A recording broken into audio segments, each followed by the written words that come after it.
I'm Frank Shamrock, 5-time undefeated UFC legend. I fought the greatest fighters in the world, and I fought everybody in the world, and I've beaten them all. But there's one thing I've never done. I've never fought at the Garden. That's my dream, man. Ali, Frazier, everybody's fought here. No Shamrock. Mixed martial arts, the greatest sport on earth. Bring it to the Garden, baby. New York's the biggest city in the world. They should have MMA.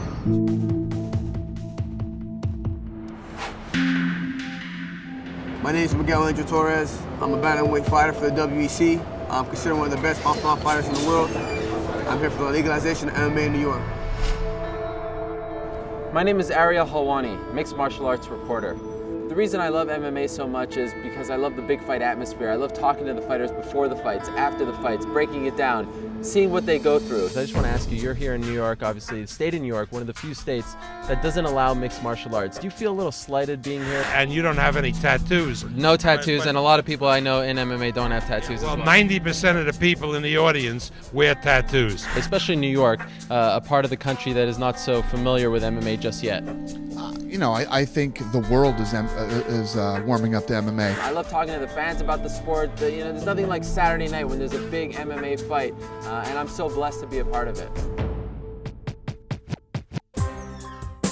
My name is Mark Echo. I am the Chief Creative Officer of Mark Echo Enterprises, and I mostly spend my time trying to be creative. I believe the greatest sport is the purest sport of man versus man, which is any combat sport. And I believe that the most modern realization of that is mixed martial arts. I mean, it also could just be, yeah, I think like the branding could be here, and it could be much more about the event, you know, on the chest, I think. When we at Echo look for partnering or endorsing fighters, we're into endorsing guys that take a tremendous amount of pride in what they do professionally.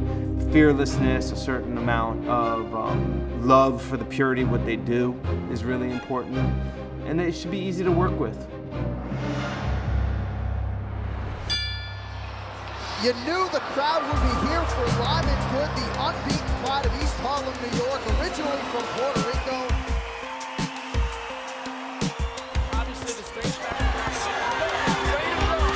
And Omar better start blocking some of those shots, or this thing might be over. Evil calls it over. Live and Good is the Bellator welterweight champion of the world. Born and raised in Spanish Harlem. It's uptown in New York City. You know, it's a pretty rundown, kind of gang territorial area. The way I felt after winning the Bellator tournament was completely ecstatic. I felt completely validated knowing that I've trained really hard and I put a lot of effort behind winning. Defending my title in New York would be a great feeling for me to do because I think it would give me a great, you know, reputation.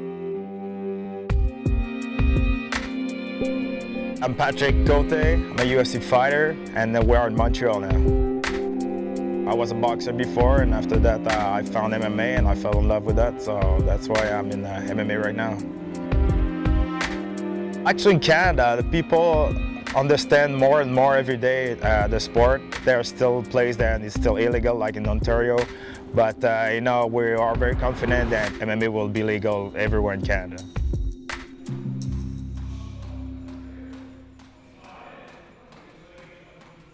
My name is David Loiseau, and I'm a professional mixed martial artist. I just fell in love with martial arts when I was 9 years old, and haven't stopped ever since. What I like so much about competing is you get to test it, to test your skills and your will out there. My name is Conrad Pla, and I opened up TriStar in 1991. I had 26 pro fights, kickboxing rules. I was North American champ. I'd fought for a world title in '96.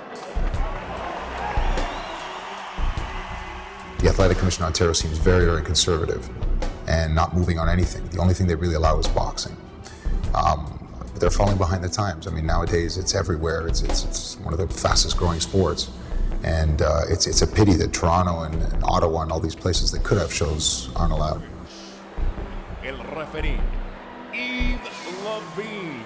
MMA is illegal in Ontario basically because they interpret Section 83 that we have here in Canada differently than other provinces. Section 83 basically says that prize fighting is illegal in Canada except boxing under the supervision of an athletic commission or a government agency. It's something to do with striking with the hands and feet with gloves that are less than 5 ounce or something to that effect. So realistically, you can put 10-ounce gloves and it'll be fine, you know? But then they say, no, that's not the case. You have to it doesn't make any sense.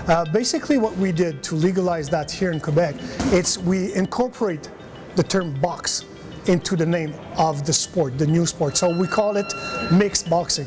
So it's a mix of anything with box.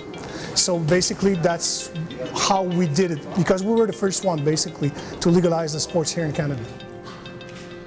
When the kickboxing died down, the MMA rules were adopted. At the time, there were shows in one of the Indian reserves nearby.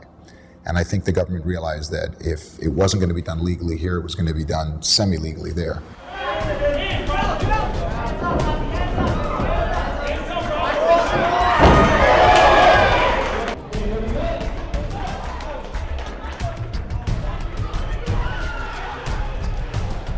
My name's Peter Storm, and I run New York City's Underground Combat League. Well, being an underground promoter, I mean, first of all, my show isn't illegal, it's unregulated. And there's a very, very fine line that I walk, and I've been walking for about 7 years. And basically, you know, as long as I'm not breaking any obvious laws like selling liquor without a license, having minors at the show without a guardian, and paying fighters legally, I'm fine. I mean, I found the loophole.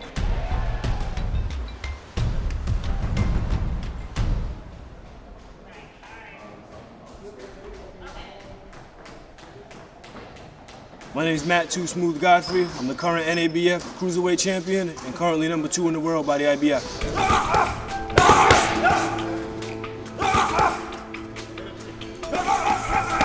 I love a lot of the mixed martial arts. It's a really good sport. It's it's making a lot of noise right now, and I'd love to see them collaborate with some boxing sometime in the future. For a couple of years, I mean, it's always been talked about that MMA is going to become legal.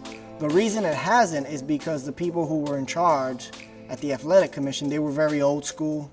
They had the mentality that boxing is king, and a spectacle like MMA isn't gonna come in and take any spotlight from boxing. At least in Quebec for many years, it was people that were associated with the boxing who were maybe a bit hesitant to bring in a new sport that's directly competing with boxing. So I think even though the fans are quite evolved and I understand the sport and appreciate it, I think a lot of the top officials making decisions aren't. I believe boxing and MMA can coexist. It's just a matter of being educated on what MMA is all about. I think we have to coexist with boxing. Boxing is never going to go away, but neither is MMA. MMA is one of those sports that it's pure, and that's what we're here for. We're here for entertainment, we're here for fighting, we're here for a sense of sportsmanship. I think boxing would do well, a lot better, if they actually co-promoted shows with mixed martial arts. We need to get MMA approved here in New York City, New York State. I think it's good for all sports, and I think it'll actually help boxing because some of the people who are involved in MMA need to come to the boxers to learn how to, use their stand-up game. So I think it's important for both of them to collaborate.